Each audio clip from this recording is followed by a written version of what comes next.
어쩌다가 2월 9일 2023년에 이 밤에 이 자리에 그냥 어쩌다 우연히 모인 것이 아니라 하나님께서 우리에게 계획하신 놀라운 은혜를 주시기 위해서 저와 여러분들 이 자리에 불러주신 줄 믿어요. 저는요. 그러니 우리는 더욱더 기대하는 심령으로 마음으로 하나님 앞에 서야 되겠죠.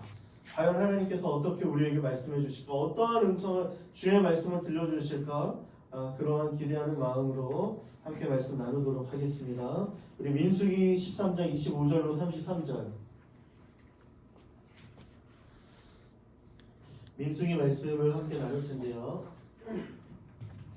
민수기 13장 25절부터 33절 그리고 읽지는 않겠지만 민수기 14장 1절로 10절까지의 가데스 바네아에서 일어난 일들을 함께 이야기하며 나누도록 하겠습니다. 앞에 구절이 나와 있으니까요. 25절부터 33절까지 한 절씩 저와 여러분들 교독하며 읽도록 할게요. 제가 먼저 여러분들 25절 말씀 읽습니다. 하나님의 말씀입니다. 40일 동안 땅을 정탐하기를 마치고 돌아와 카데스에 이르러 모세와 아론과 이스라엘 자손의 온 회중에게 나와 그들에게 보고하고 그 땅의 과일을 보이고 모세에게 말하여 이르되 당신이 우리를 보낸 땅의 간즉 과연 그 땅에 젖과 꿀이 흐르는데 이것은 그 땅의 과일이니이다. 하고 성읍은 견고하고 숨이 불편하니라. 아말렉인은 남방 땅에 거주하고 헷인과 여부스인과 아모리인은 산지에 거주하고 가나안인은 해변과 요단 땅에 거주하더이다.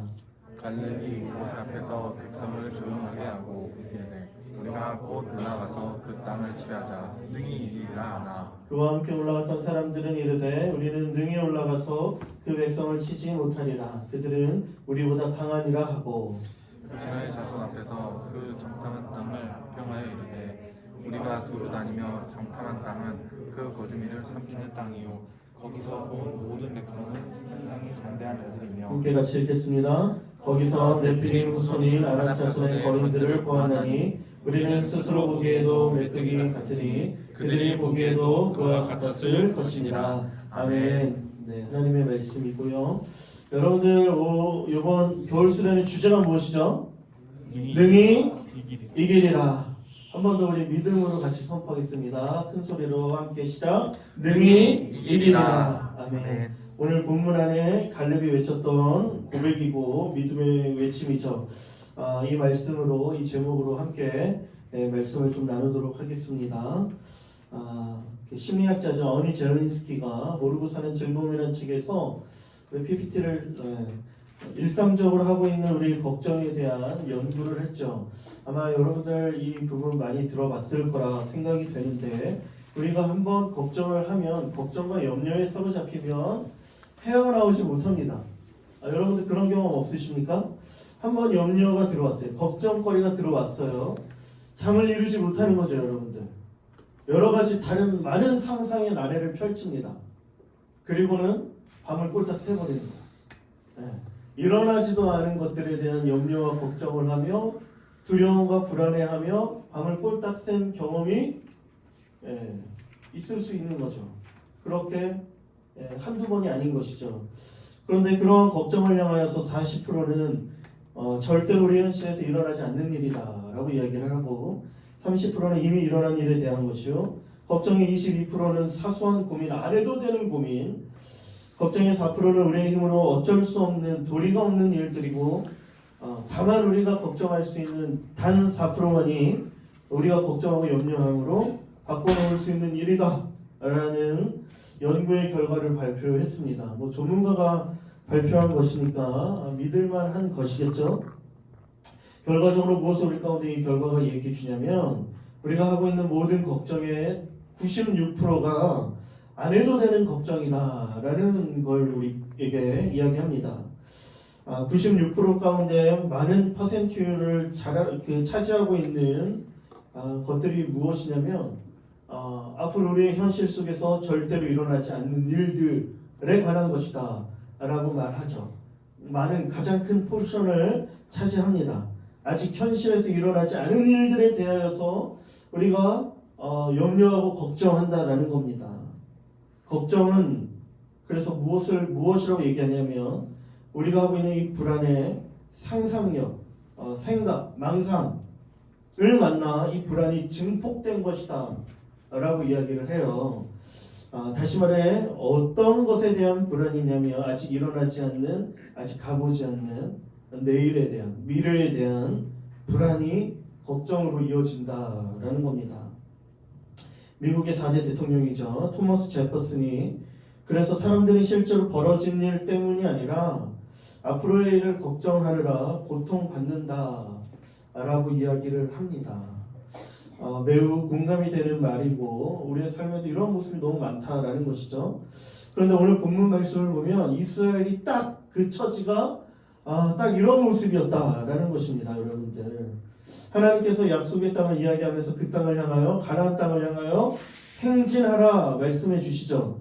그리하면 그 땅을 내가 너에게 줄 것이야 라고 약속해 주셨습니다. 그런데 여러분, 그 약속의 땅 가나안 땅은요, 그들이 가야 할 길이었지만, 그래서 들어는 봤지만 여러분들 아직 한 번도 가본 적이 없었던 길인 것이죠. 그렇죠, 여러분들? 한 번도 가보지 않은, 그래서 가야 할 미래에 관한 일들이었다라는 겁니다. 그래서인지 그들 안에도 여러분들 생각이 많아진 거예요.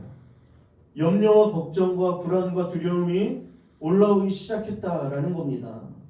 그래서 그들은 과연 우리가 가서 살만한 땅, 그 땅이 과연 살만한 것인지, 그리고 괜찮은 땅인지에 대한 궁금함이 일어났고, 그래서 그 땅을 한번 우리가 가서 살펴보고 분석해보고 정탐해보자 라는 의견이 모아지기 시작한 것이죠. 여러분들, 이러한 성향이 우리 안에 있을 수 있죠. 여러분들, MBTI 가운데 여러분 어떤 성향을 가지고 있습니까? 이러한 성향의 대부분의 사람들이 어떤 성향의 사람이죠? J죠, J. 맞죠? 네, 계획하고 꼼꼼하게 따져보고. 네, 목사님이 INFJ 성향입니다. 네, 계획하는 걸 좋아하고 그런 것들을 잘 이렇게 정리하는 걸 좋아하긴 하는데, 여러분들, 우리 안에 이러한 성향과 기질이 있는 사람이 있으면 때로는 편하기도 해요. 공동체 안에 그런 사람이 필요합니다. 때때로 신중하고 철저하게 분석하며 대비하는 것이 어떠한 무언가의 일을 진행시켜 나가고 하기 위해서라면 여러분들 우리 안에 필요할 수 있죠. 그런데 여러분들, 너무 지나치면 안 된다는 겁니다. 너무 지나친 분석은 오히려 해가 되고 도리어 필요하지 않을 때도 여러분들 있다라는 것이죠.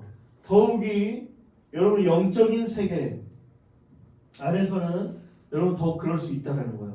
하나님의 계획 안에서는 우리의 어떠한 인간적인 분석, 계획, 어떠한 무언가가 하나님의 계획 앞에서는 너무 지나칠 때 도리어 해가 될 수 있다라는 걸 말해주는 것이죠. 오늘 이스라엘 백성에게는 이러한 게 필요했다는 거예요. 지나친 분석, 준비 필요하지 않았는데 그들이 한 것이죠. 민수기 13장 1절과 2절입니다. 읽지 않았지만 오늘 본문의 1절과 2절 말씀을 살펴보면 여호와 하나님께서 우리에게 이러한 것들을 허용해 주시죠. 모세에게 말씀하여 이르시되 너희는 사람을 보내어 내가 이스라엘 자손에게 주는 가나안 땅을 정탐하게 하되 그들의 조상의 각 가문 각 지파 중에서 지휘관된 자 한 사람씩을 보내라. 12지파이니까 12명을 세워서 보내라 라는 것이죠. 가나안 땅을 정탐하게 하라 라는 거예요. 이게 뉘앙스만 살펴보면, 들어보면 마치 가나안 땅을 정탐하게 한 것이 누구의 계획처럼 들려옵니까? 여호와 하나님께서 모세에게 말씀하셨기 때문에 사람을 보내라고 정탐하라고 명령하신 것처럼 여러분 들려올 수 있는 거예요. 하나님의 명령처럼 들려오는 것이죠. 그러나 여러분들, 우리가 말씀을 그렇기 때문에 문맥을 잘 살펴서 읽어야 되는 건데 하나님께서는 처음부터 이런 말씀을 하시지 않았다라는 거예요. 가나안 땅 정탐은요 하나님의 원 계획이 아니었다라는 것입니다. 하나님은요 분명하게 이렇게 말씀하세요. 정탐꾼 보내지 말고 내가 너희에게 지시한 땅으로 가라. 가면 된다. 가면 그 땅을 취할 수 있다 라고 말하는 것이죠. 하나님의 계획이 아니었던 거예요. 그렇다면 이 정탐은 누구의 계획이었을까요, 여러분들? 우리가 읽는 이 민수기 안에서는 이 내용을 살펴볼 수가 없습니다. 그런데 나중에 시간이 흘러서 가나안 땅 입성을 앞둔 백성들에게 모세가 마지막으로 교훈하며 설교할 때 40년 전의 이날을 기억하며 회고하면서 가슴을 치며 분통을 터뜨리면서 이날의 이야기들을 하는 것들을 보여줘요. 정탐에 관련된 비하인드 스토리를 이야기해주면 이 계획이 누구의 계획이었고 누구의 요청이었는지 말해주는데 신명기 1장 21절로 23절까지의 말씀을 쭉 살펴보면 이렇습니다. 21절은요 나중에도 또 살펴볼 텐데 하나님은요 정탐꾼을 보내어 정탐을 하지 않고 여호와께서 너희에게 이르신 대로 올라가서 차지하고 두려워 말라 주저하지 말라 하나님의 계획이었던 거야. 말씀이었던 거야. 그런데 22절에 그러한 하나님의 명령을 받은 이스라엘 백성들이 너희가 다 내 앞에 나와 말하기를 뭐라고 하는 겁니까? 우리가 사람을 우리보다 먼저 보내어 그 땅을 정탐하고 어느 길로 올라가야 할 것과 성읍으로 들어가야 할 것을 우리에게 알리게 하자 하는 거죠. 사람들이 요청한 겁니다. 사람들이 요구한 거 누구에게? 모세에게. 그러니 23절에서 사람들의 요구에 대해 모세가 뭐라고 느끼는 거예요? 아, 좋은 말 같다. 괜찮은 것 같다. 내가 그 말을 좋게 여겨 각 지파에서 한 사람씩 12를 택하였다 라고 나오는 거예요. 그리고 그게 오래전 비하인드 스토리였고 13장 1절 2절에서 모세에게 말씀하여 이르시되 하나님께서 허용해 주신 거죠. 누구의 계획인 것입니까? 여러분 이스라엘 백성의 계획이었던 거예요. 정탐은요 하나님의 원래 계획이 아니었다라는 것이죠. 그렇다면 정탐하는 것과 정탐하지 않고 하나님의 말씀 듣고 믿음으로 올라가는 것과 과연 둘 중에 무엇이 더 좋은 계획이었는가 우리가 알아야 하는 것이죠. 여러분들 정탐을 하는 목적이 분명했습니다.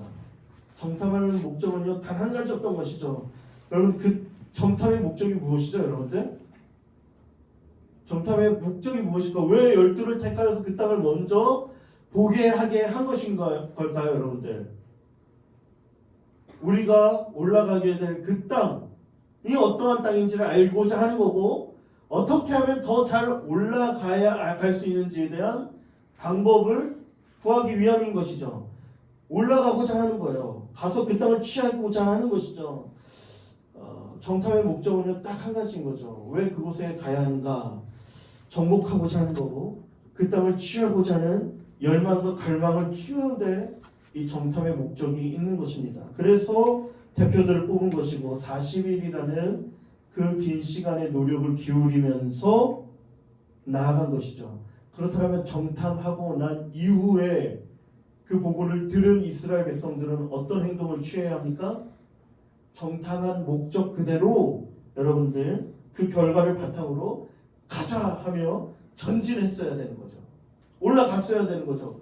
그걸 하기 위해 정탐을 보낸 것이니 그 결과를 보고 난 이후에 그 땅을 향하여 전진하자라고 말해야 한다라는 겁니다. 그런데 너무 놀라운 건 우리가 다 알고 있죠. 이후의 이 스토리를 정탐을 통해 그 땅을 보고 온 이후에 여러분 그 땅에 대한 정복의 의지가 그 땅을 가고자 하는 마음이 여러분 너무 놀랍게 사라지게 됐다는 거예요. 40일의 시간입니다. 정탐의 노력에 대한 의미가 있어야 되는데 오히려 의심만 쌓여진 것이죠. 네. 안타까운 모습입니다. 이로 인해 결국에 하나님의 진노를 사게 되고 출애굽 1세대들은 가나안 땅에 들어가지 못해요. 그렇게 모세는 이것을 생각하면 생각할수록 어떤 거예요? 마음의 분통이 터지는 거야. 우라통이 터지는 40년이 지났는데도 잊지 못하는 거예요. 그날의 그 사건만 떠올리면 이런 표현이 좀 그럴 수 있죠. 미치겠는 거예요 이게. 예, 그의 인생 가운데 내가 왜 그 이야기를 좋게 여겨 그것을 허용했는가 후회하는 것이죠. 넘겨주시면요 1장 37절과 8절에 그래서 모세가 이렇게 합니다. 여호와께서 너희 때문에 나한테도 진노했다라는 거예요. 그리고 나도 그리로 들어가지 못하게 되었다 하며 원통함을 이제 토로하기 시작하는 겁니다. 이 출애굽 1세대들은 다 죽었어요. 이야기를 듣는 사람은 출애굽 2세대들인 것이죠. 그날의 이야기를 그날의 날을 회고하며 얘기해 주는 것. 그리고 너의 앞에 있는 눈의 아들 여호수아가 그 땅에 들어갈 것이요 너는 그를 담대하게 하고 이스라엘이 그 땅을 기업으로 차지하게 하라. 그 내용과 관한 스토리가 여호수아서죠. 여러분들 어디서부터가 잘못된 것일까요? 여러분 무엇이 문제였던 것일까요, 여러분들? 여러분 정탐을 가겠다고 한 것부터가 잘못된 것이죠. 단순히 가나안 정복에 대한 철저한 대비와 준비라고 그것을 보기보다는 하나님의 약속에 대해 여러분 물음표를 던지고 하나님에 대해 의심과 불신에 대한 행동이었던 것입니다. 확신을 위한 정탐이 아니라 의심을 위한 것이죠.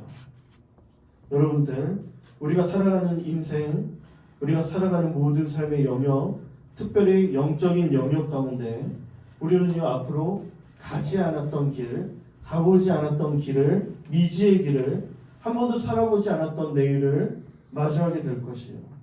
그날을 살아가겠죠. 그리고 그것을 향해 우리가 한 걸음 내딛게 될 겁니다. 어떻게 해야 될까요? 그때마다 우리에게 일어나는 것은 무엇이죠? 어쩔 수 없이 우리 인간이란 본연적으로 필시 그 심리학자가 말한 것처럼 불안이 올라오고 염려가 올라오고 걱정이 생겨날 수밖에 없는 거예요, 여러분들. 왜? 한 번도 해보지 않았던 것이기 때문에. 그래서 여러분들 우리가 찾는 것은요 무엇을 찾냐면 눈에 보이지 않는 것이 아니라 보이는 것을 찾는 것이죠. 보이는 것을 찾고 안전을 확인하고 우리가 가는 이것이 맞는지를 확인하며 그것이 확증되어지고 우리 가운데 인정되어질 때 한 걸음을 내디디려고 한다라는 겁니다.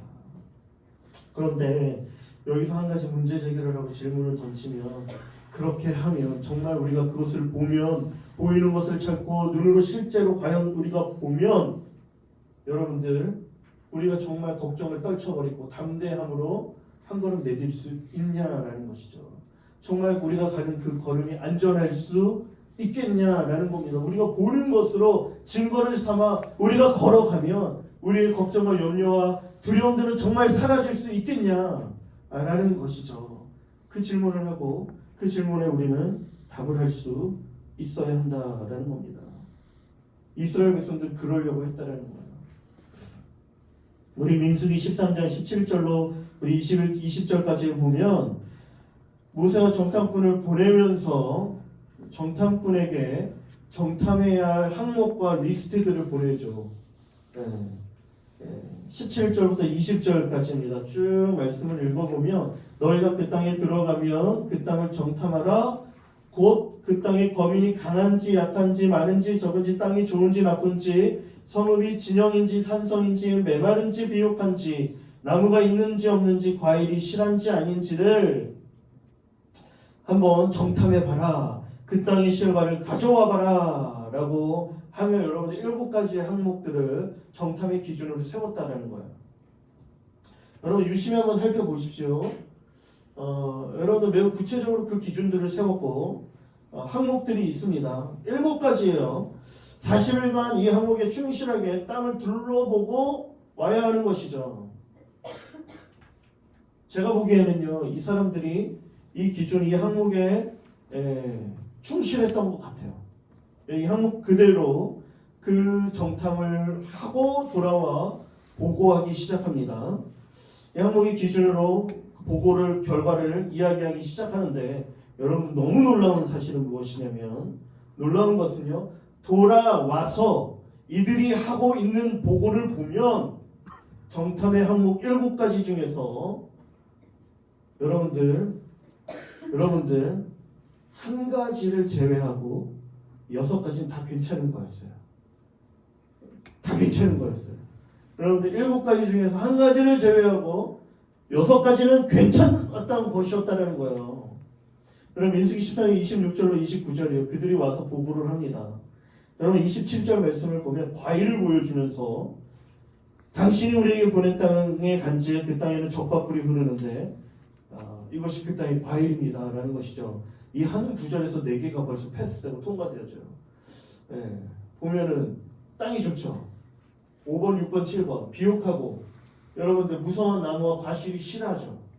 적과 꿀이 흐르는 땅이라는 사실을 명확하게 보고하기 시작하는 거예요. 여러분 6가지가 다 괜찮았던 거예요. 28절을 보면요. 안타깝게도 이 28절에서 한 가지가 걸렸던 것이죠. 무엇입니까? 그 땅 거주민은 강하고 라는 것이죠. 그 땅 거주민은 강했다라는 겁니다. 거주민이 강한지 약한지 그 땅 거주민은 강했다라는 것이죠. 많은지 적은지는 사실 언급하지 않고 있기 때문에 우리는 잘 몰라요. 그렇기 때문에 고려하지 않아도 되고요. 4번으로 등장하고 있는 성읍의 지명인가 산성인가 내용을 쭉 보면 산성인 경우도 있고 해변에 있는 경우도 있고 여러 가지 다양한 진영이라는 것들을 우리가 알 수 있어요. 다양한 것이에요. 그렇기 때문에 괜찮은 것이죠. 총 6가지였습니다. 한 가지가 제외한 6가지는 정탐한 결과가 그럴싸했다라는 거예요. 괜찮았다라는 거, 나쁘지 않았다라는 거예요. 그렇기 때문에 그 땅은 어떤 땅입니까?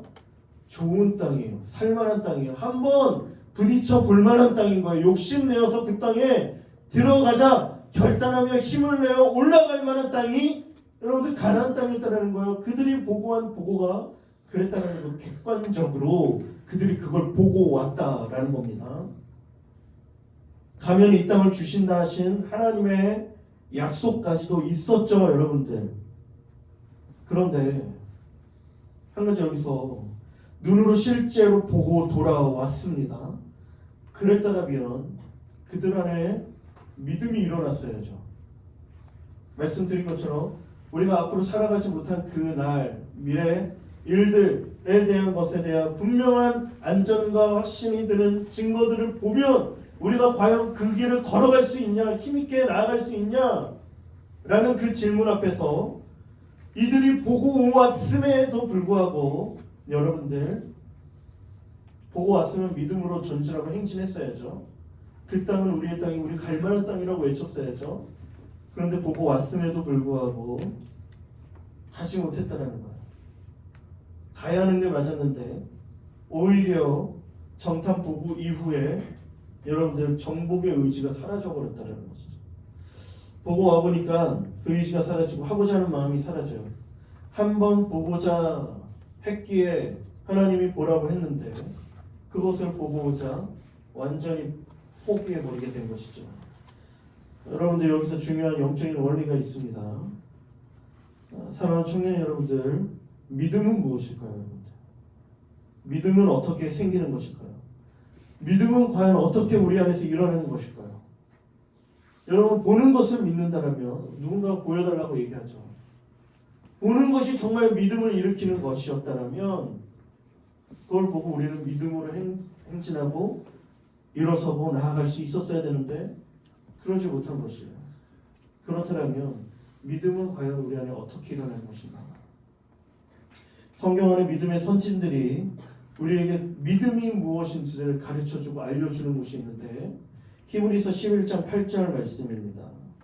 8절 말씀뿐만 아니라 곳곳에서 여러분 히브리서는요 믿음장이죠. 믿음은 보이지 아니한 것들의 증거다 라고 이야기를 하며 믿음으로 아브라함은, 믿음으로 이삭은, 믿음으로 야곱은, 믿음으로 사라는, 믿음으로 모세는, 믿음으로 by faith 이야기해 주는 거예요.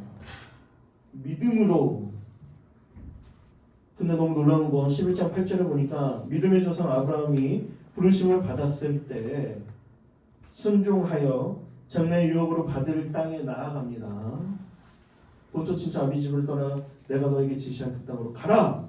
그런데 그 땅이 어떤 땅이에요? 갈 바를 알지 못하고 나아갔다 라고 되어 있어요. 갈 바를 알지 못하고. 여러분들 여기서 갈 바를 알지 못하고 동그라미 쳐야 되는 거죠. 이걸 믿음이라고 얘기해요. 이 갈 바를 알지 못하고 나아갔다라는 건 by faith, 믿음으로 그가 움직였다는 것이죠. 보고 난 다음에 보는 것으로 행했던 것이 아니라 보이지 않아도 보지는 못했지만 여러분들 그에게 들려왔던 하나님의 음성과 하나님의 말씀에 순종하여 그 말씀을 붙잡고 나아간 것을 믿음이라고 이야기하는 거예요. 여러분, 그래서 고린도후서 5장 7절 말씀에 우리는 믿음으로 행하고 보는 것으로 행하지 아니함이로다라는 거예요. 여러분들, 이게 중요한 거예요. 보는 것으로 행하지 아니하고 믿음으로 행한다는 것이죠. 이게 바로 성경이 믿음으로 살아간 사람들이 우리에게 알려주고 있는 믿음의 원리입니다. 그리고 이 믿음의 원리를 정말 정확하고도 제대로 적용한 인물이 오늘 본문에 등장하죠. 갈렙입니다. 갈렙은 다른 정탐꾼들의 보고에 술렁이고 있는 백성들에게 나서서 믿음으로 선포하죠.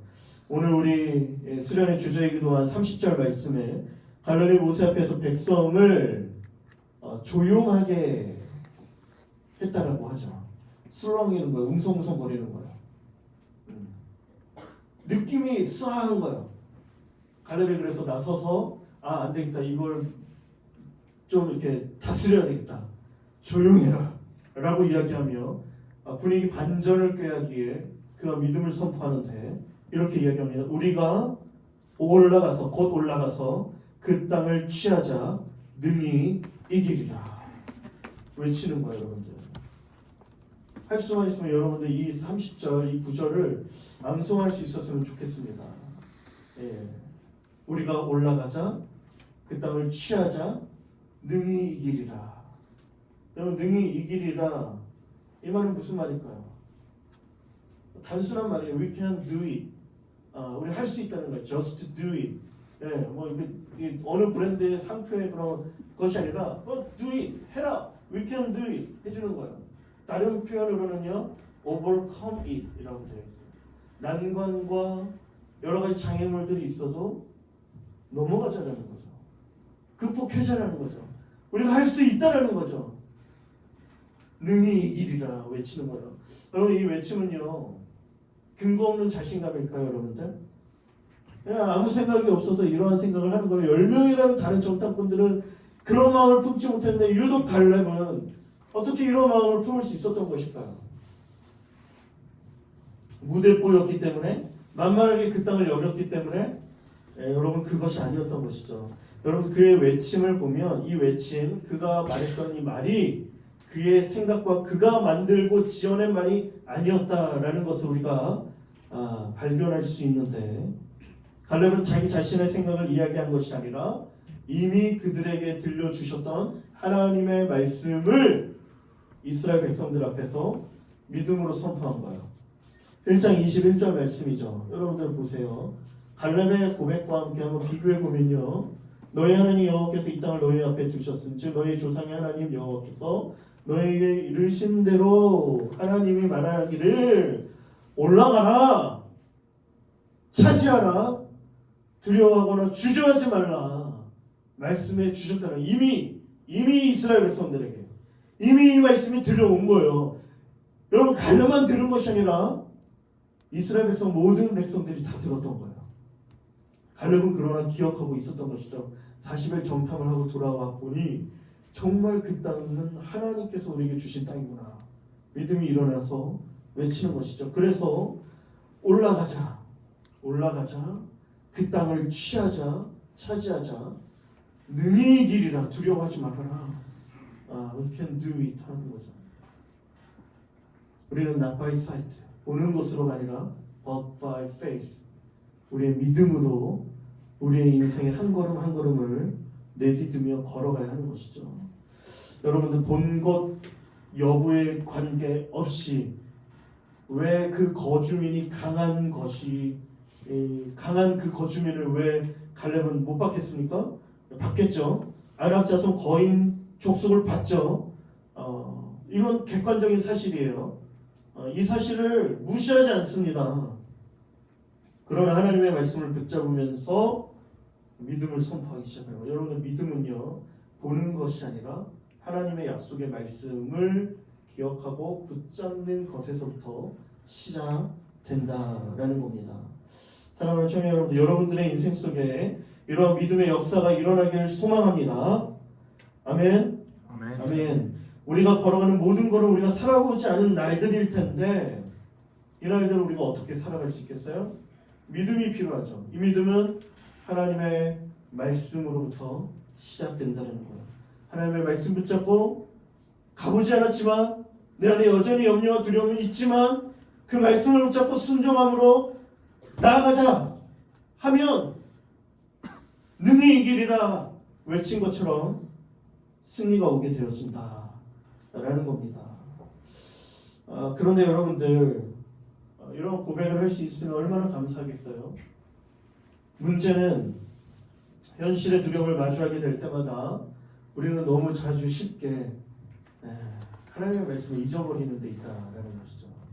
온데간데 없습니다. 들려왔던 하나님의 말씀 사라져버리는 것이죠. 가나안 정탐 원정대의 보고가 여러분 10명의 다수의 보고로 인해 250만 명의 모든 다수가 그쪽으로 기울기 시작해요. 너무 놀랍지 않아요? 2명의 말은 아무도 안 들어. 이게 다수가 가진 힘이죠. 동시에 부정적인 말이 가진 힘이에요, 여러분들. 우리가 할 수 있다, 할 수 있다가 아니라 못해, 할 수 없어, 불가능해. 여러분 이 말이 더 큰 힘이 있다는 거예요. 그럼 여러분들 말을 조심해야 합니다. 내가 하고 있는 말, 긍정의 말, 능력의 말, 하나님의 약속의 말들을 여러분들 할 수 있어야 돼요. 한번 우리 안에 염려와 불안이 사로잡혀서 내 입술 밖에 이렇게 걱정과 불안과 염려의 말들을 쏟아붓기 시작하면요, 완전 그거에 지배당하기 시작해요. 믿음은 없어져요. 하나님의 말씀 생각도 안 나. 하나님으로부터 멀어질 수밖에 없어요. 그게 우리 그 14장에 등장한 이스라엘의 모습인 거예요, 여러분들. 현실파가, 두려움파가 압도적으로 많았죠. 여러분 객관적인 보고였습니다. 아까 7가지 항목 객관적인 보고였는데 이 객관적인 보고에 그들의 해석으로 말미암아 그 보고가 더 비관적으로 강화되기 시작하죠. 뭐라고 얘기하고 있어요? 여러분들 말씀을 보니까 악평하여 이르되 두루 정탐한 땅은 거주민을 삼키는 땅이래. 이거는 객관적인 것이 아니죠. 그들의 해석이죠. 그들이 느낀 거예요. 심장이 장대한 자들이래. 거인이래. 그들이 보기에 우리는 메뚜기와 같다라고 얘기를 하는 거야. 자신들의 해석이 담겨있는 부정적인 보고는요 점점 더 강화되기 시작하고 그로 인해 두려움에 충실하기 시작한 나머지 하나님은 완전히 잊어버리기 시작하는 거예요. 여러분들 이것이 현실과 믿음에 관한 문제가 아니라 따지고 보면 이것도 믿음과 믿음의 문제라는 거예요. 믿음 대 믿음.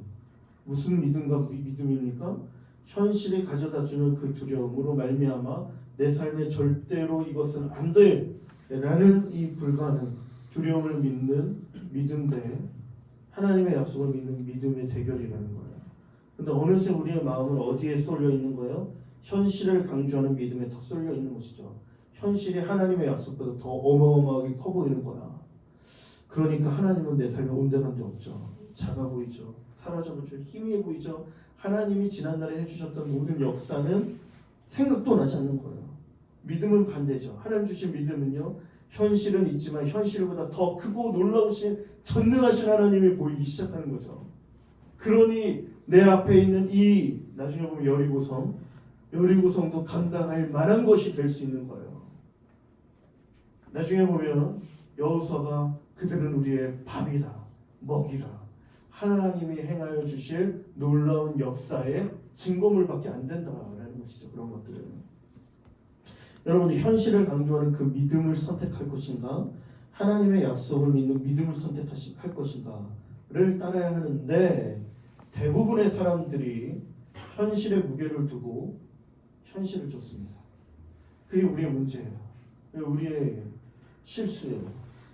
하나님을 향한 믿음을 선택하는 사람은 오늘 본문에서처럼 10명과 10대 2가 아니라 여러분들 250만 명 대 2예요. 뭐 굳이 조금 더 포함하면 모세와 아론까지 포함하면 250만 명 대 4. 소수죠. 여호수아와 갈렙은요 이스라엘 역사 가운데 존경할 만한 인물이었습니다. 역사 속에 대단한 영적인 거장이죠. 영웅이죠. 그런데 이때에는요 소수에 불과한 소수파였다는 거야. 그럼에도 불구하고 믿음을 지켜낼 수 있냐라는 거죠. 이들은 믿음을 지킨 거예요. 여러분 다수파가 현실파가 두려움파가 안 돼, 그건 될 수 없어라고 얘기할 때도 그때에도 불구하고 하나님의 약속을 믿고 믿음으로 꿋꿋이 그 자리를 지켜낼 수 있는, 아무도 그러지 않는다 할지라도 그렇게 그 길을 걸어갈 그 사람이 필요한 거예요. 요즘 이 시대 가운데 바라기는 여러분들이 그러한, 때로는 그래서 인내가 필요하고 믿음을 선택한 삶이 좁은 길이고 남들에게 인기 없는 길이고, 그럼에도 불구하고 그 길을 가고자 하는 어느 누군가가 필요한 때입니다. 부정과 비관이 큰 힘을 발휘하죠. 현실 앞에서 하나님의 말씀으로는 충분하지 않았기 때문에 하나님을 향하여 원망과 불평을 터뜨리는데 1절, 2절 회중이 소리를 높여 부르짖습니다. 밤새 통곡합니다. 놀라운 일들이 일어나요. 이게 확산이 되어져요. 모든 공동체가 사로잡혀요. 그러면서 이런 말까지 하죠. 우리가 애굽 땅에서 죽었거나 이 광야에서 죽었으면 좋았을 것을. 기가 막힙니다. 광야의 길에서 여기까지 인도해 주신 하나님을 완전히 잃어버립니다. 그런데 여러분들, 그들이 잊어버렸던 하나님의 역사와 하나님의 인도하심은 어떤 거였냐면, 여러분 이거 잘 기억하셔야 돼요. 그 하나님의 지난날 우리를 여기까지 인도해 주신 하나님의 인도하심, 하나님의 역사는 여러분 앞으로 우리가 나아가게 될 그 모든 날들을 인도해 주실 그 미래와 여러분 긴밀히 연결된다는 거예요. 무슨 말인지 알겠어요? 그러니 여러분들이 잊으면 안 됩니다. 하나님이 지난날 내게 베풀어 주셨던 은혜, 지난날 나를 인도해 주셨던 하나님의 인도와 하나님의 역사하심을 잊어버리면 동시에 우리는 내일로 나아갈 힘을 잃어버리는 거예요. 왜냐하면 그것이 있었기 때문에, 그것이 미래와 긴밀히 연결되어지기 때문에 그것을 기억하며 하나님이 오늘도 내일도 나의 삶을 이끌어 가실 것을 나는 신뢰하고 내일을 향해 걷는 것이죠. 지난날의 인도하심을 기억하는 것이 오늘 현실에 나에게 마주하고 있는 이 문제를 이길 힘이 된다라는 거예요. 그러나 현실의 문제에 마주하게 되어지면 이게 완전히 끊어지는 거예요. 단절되는 거예요. 두려움에 함몰되어지죠.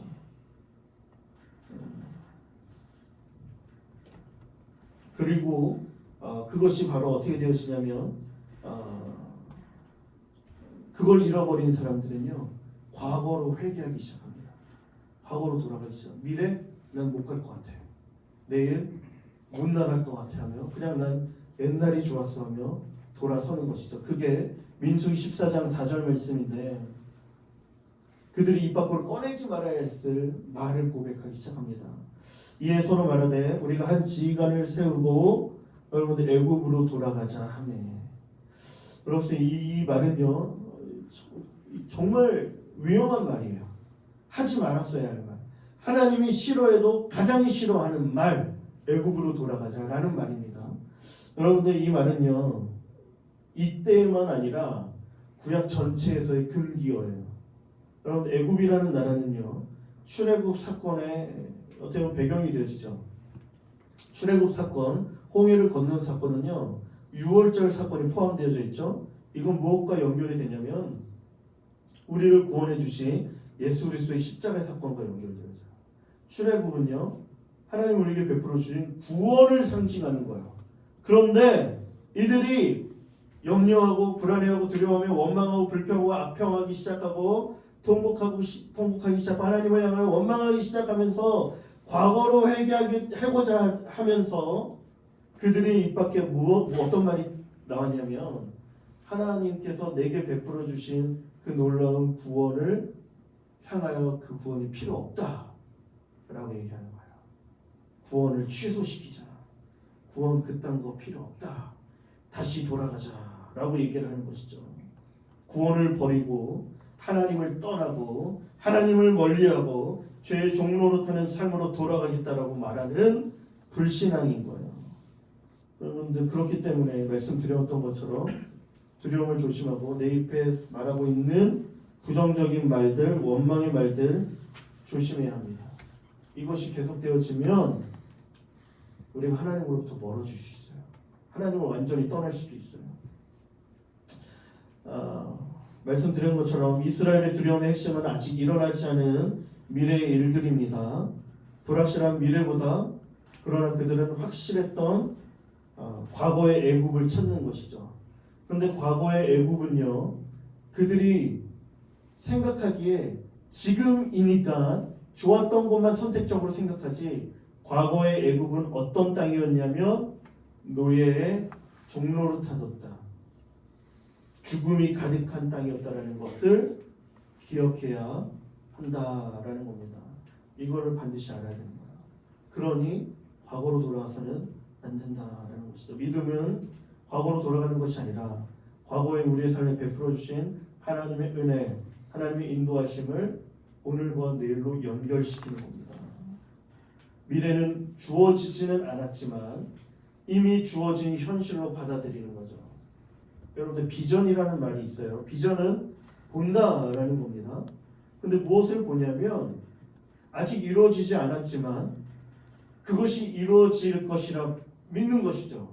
그리고 이루어진 완성된 그림을 보는 것이 그런 비전인 거예요. 여러분들 안에 비전이 있습니다. 내 삶에 이루어지길 바라는 하나님 주신 비전이 있어요. 그러나 아직 이루어지지 않았어. 그런데 내 안에 그 비전이 막 일어나는 거야. 꿈이 생겨나는 거야. 그 일들이 내 삶에 이루어질 것이라는 그 한 조각 한 조각들이 모여 하나님의 나라, 이 완성된 그림이 내 눈에 보이기 시작하는 거죠. 이게 하나님께서 우리에게 주시는 비전인 거예요. 청년 여러분들, 여러분들 안에 하나님께서 주시는 비전이 일어나기를 소망합니다. 아멘. 아멘. 말씀드렸던 것처럼 아브라함은 갈 바를 알지 못하고 미래를 향해 나아갑니다. 그러나 그가 여러분들 어디로 가야 할지는 몰랐지만 그가 알았던 한 가지는 있었어요. 그것은 바로 아브라함이 그가 누구와 함께 그 길을 가는지를 알았다라는 것이죠. 다시 한번 말씀드립니다. 갈 바를 알지는 못했으나 누구와 가는지는 그가 알았다는 거예요. 이 길을 하나님과 함께 간다라는 것을 아는 것이 믿음이죠. 뻔히 보이는 길을 걸어가면, 우리가 다 정해놓은 길을 걸어가면 여러분들 그 길 속에서 하나님의 역사를 경험할 수 있을까요? 내가 만들어 놓고 내가 할 수 있는 그 모든 것들을, 그 상황을 만들어 놓고 그 길을 걸어가면 하나님께서 베풀어 주신 놀라운 일들을 우리가 경험할 수 있을까요? 그 경험할 수 없다는 거예요. 하나님의 역사는 보이지 않는 길을 내가 걷겠습니다 결단하며 걸어갈 때 나타나게 된다라는 겁니다. 그래서 마지막으로 우리 민수기 말씀입니다. 14장 7절로 9절에 여호수아가 이렇게 얘기를 해요. 쭉 한번 보세요. 9절 말씀을 읽겠습니다. 다만 여호와를 거역하지 말라. 또 그 땅 백성을 두려워하지 말라. 그들은 우리의 먹이라. 그들의 보호자는 그들에게서 떠났고 여호와 그는 우리와 함께 하시느니라. 그들을 두려워하지 말라. 마지막으로 여호수아가 믿음의 고백을 외치며 백성들을 향해 설득하기 시작하죠. 애굽으로 돌아가자라는 말을 듣자 옷을 찢으며 나가서 마지막으로 설득합니다. 이 마지막이에요, 마지막. 네. 그러면서 뭐라고 얘기해요? 7절, 8절 보면은요, 앞에서 얘기했던 10명의 정탐꾼의 보고를요, 무시하지 않습니다. 맞아. 너희들이 한 말이 맞아. 그래, 맞아. 그 땅은 어려운 땅일 수 있어. 강한 민족이 있어. 그 내용을 왜곡하지 않아요. 있는 그대로 얘기하죠. 성읍과 거민의 강대함을 무시하지 않습니다. 여호수아도 두려울 수 있어요. 그런데 그 두려움은요, 두려워할 필요 없는 두려움이었다는 것이죠, 여러분들. 그래서 그들은 우리의 먹이라. 그들을 두려워하지 말라라고 이야기를 하는 겁니다. 왜 그들이 우리의 먹이라, 두려워하지 말라라고 얘기할 수 있었을까요, 여러분들? 현실을 외면한 것이 아니라 두려움이 크면 클수록, 그러한 현실이 내 삶에 가득하면 가득할수록 여러분들 그 두려움은요, 반대로 얘기하면 하나님이 내 삶에 놀라운 역사를 보여주시겠다는 분명한 증거야. 무슨 말인지 알겠죠? 내 힘으로 감당할 수 없는 어려움들이 눈앞에 펼쳐져요. 내 힘으로 감당할 수 있는 것만 하면 여러분들 하나님의 역사를 경험합니까? 경험할 수 없어요. 내 힘으로 감당할 수 없는 일들을 마주하면 그것을 브레이크트루하며 돌파하려고 할 때마다 어떤 일들이 일어나는 거야? 하나님이 내 삶에 펼쳐주시는 하나님의 놀라운 일들을 경험할 수 있게 된다는 거죠. 그렇기 때문에 내가 마주하고 있는 경험할 수밖에 없는 이 두려움들은요, 하나님의 역사의 여러분들 증거물들이다 라는 사실인 거예요. 그러니 그가 하나님이 상대해 주시니까 두려워하지 말라. 나는 스스로 보기에도 메뚜기와 같다라고 말하는 게 아니라 오히려 그들은 나의 밥이라 라는 거죠. 여러분들 이 말 그대로요. 여러분들 이 말을 듣자 이스라엘 백성들이 악평하는 10명의 정탐꾼의 말을 듣자 간담이 녹았다라고 얘기해요. 그런데 반대입니다. 여리고 성으로 나아갈 때 여호수아와 함께한 이스라엘 백성 여호와의 군대를 보고 그 땅 여리고 백성들이 간담이 놓고 서늘해졌다라는 거예요. 그들이 더 두려워한 것이죠. 그들이 먹인 것이죠. 아무 문제가 안 되는 것이죠. 하나님께서 상대해 주니까 오히려 우리가 능히 이길 수 있는 대상이 되었고 하나님의 역사가 일어나는 겁니다. 여러분들 두려워하지 말라는 거예요. 내 힘으로 할 수 있는 것이 아무것도 없는 그 순간이며 오히려 더 찬란하게 하나님의 영광이 드러나는 순간일 수 있고 하나님의 능력이 정말 강력하게 내 삶에 나타날 수 있는 순간이라는 거예요. 그러니 그러한 순간에 우리가 두려움에 염려하면 뒤로 돌아가는 것이 아니라 하나님 생각하고 약속의 말씀 붙잡고 하나님 기대하면 한 걸음 전진해야 되는 것이죠. 현실이 압도하면 압도할수록 하나님께서 일하신다라는 순간임을 우리가 기억하면서 하나님과 동행할 수 있어야 됩니다. 여러분들 이것을 반드시 기억하고 여러분들의 삶에 이러한 경험이 많아야 됩니다. 이러한 것들이 여러분들의 삶에 간증이 되어져야 되고 고백되어져야 되고 경험되어져야 한다는 거예요.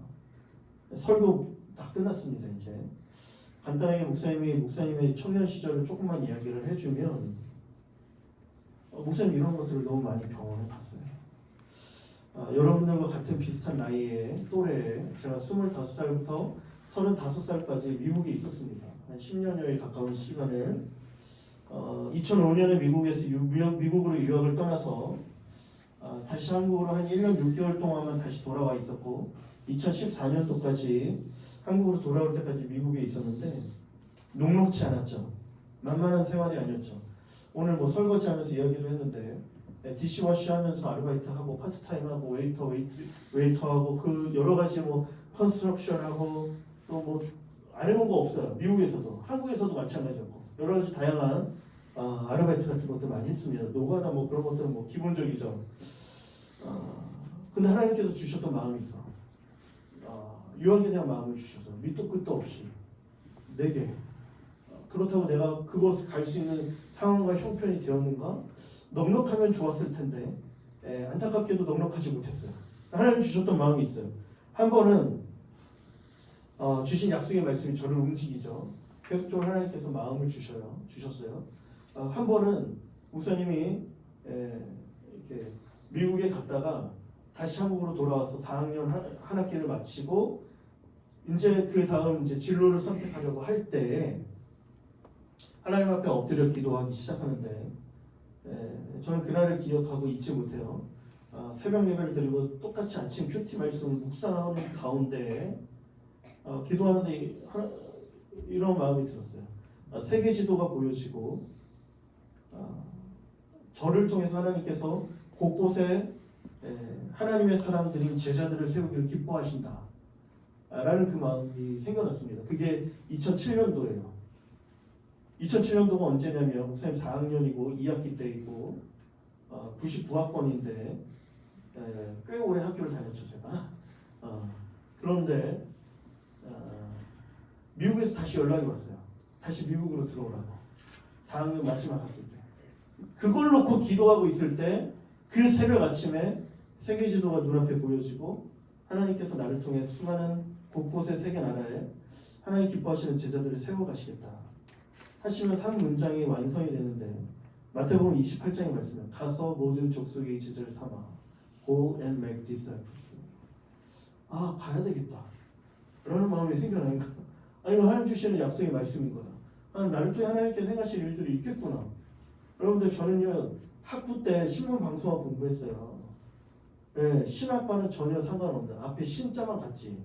예, 전혀 상관없는 학부였어.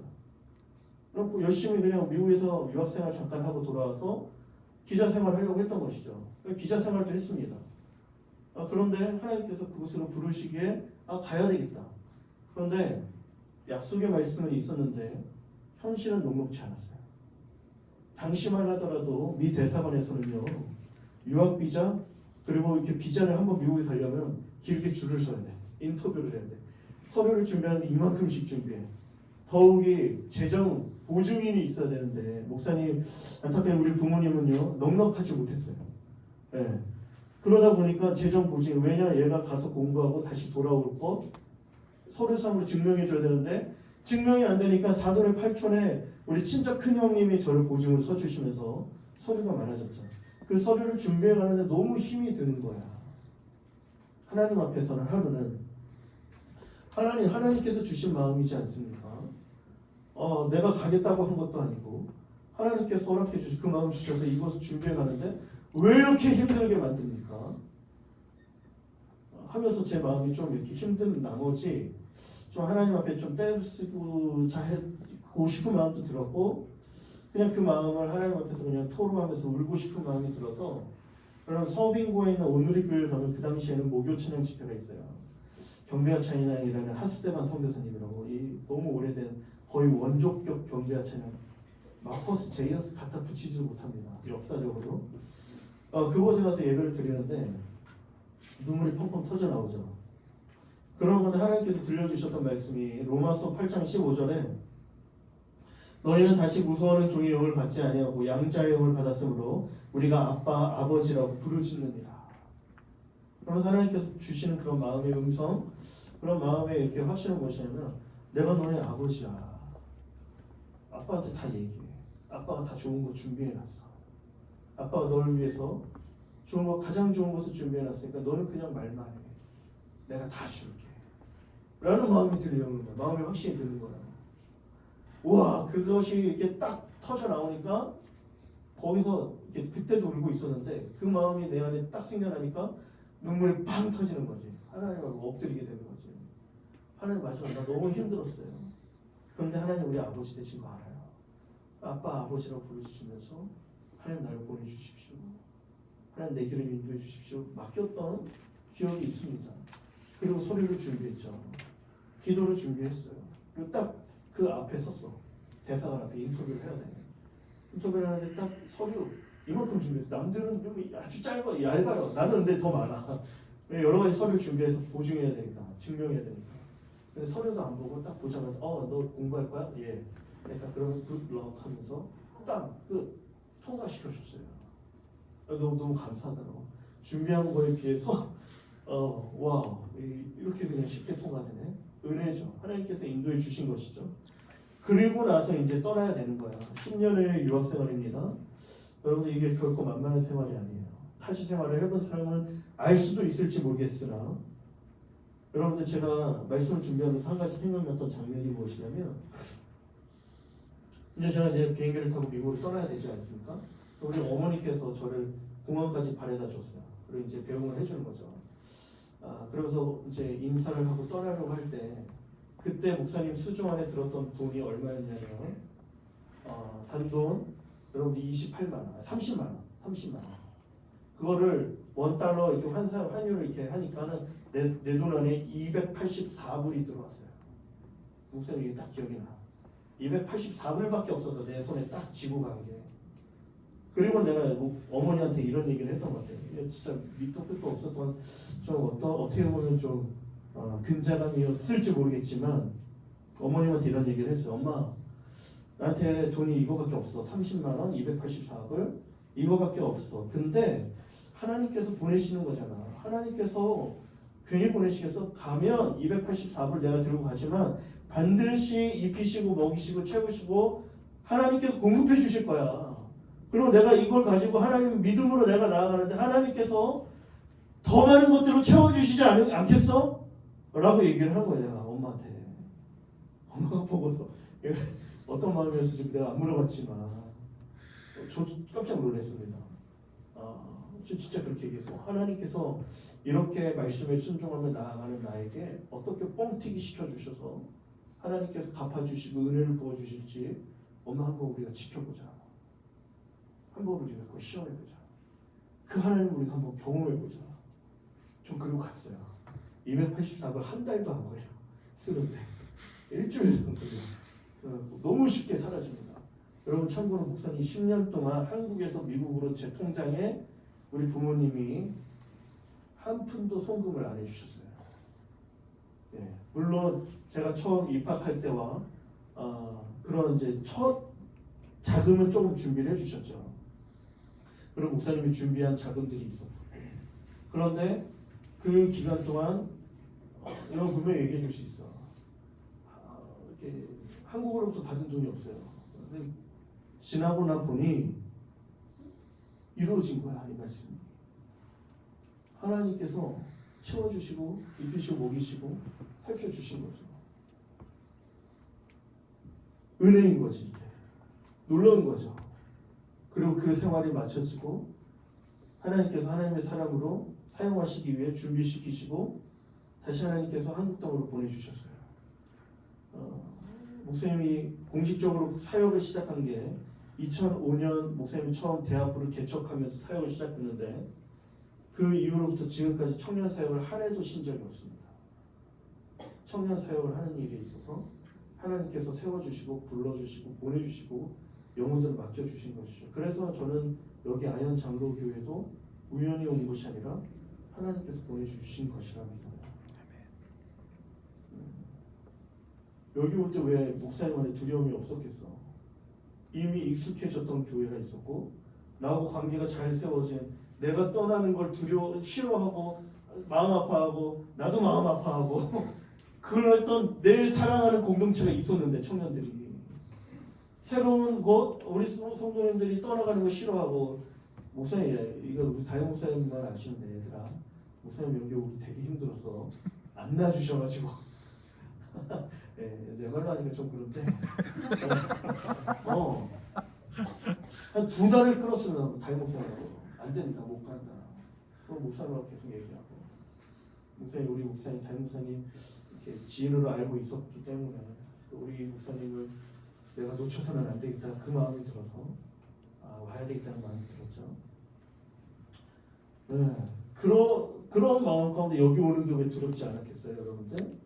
그래도 하나님께서 나를 그러나 인도해 주시고 마땅히 하나님께서 맡겨주실 영혼들이 있고 그런 마음과 확신 가운데 말씀 붙잡고 믿음으로 순종하고 나온 거죠 여러분들.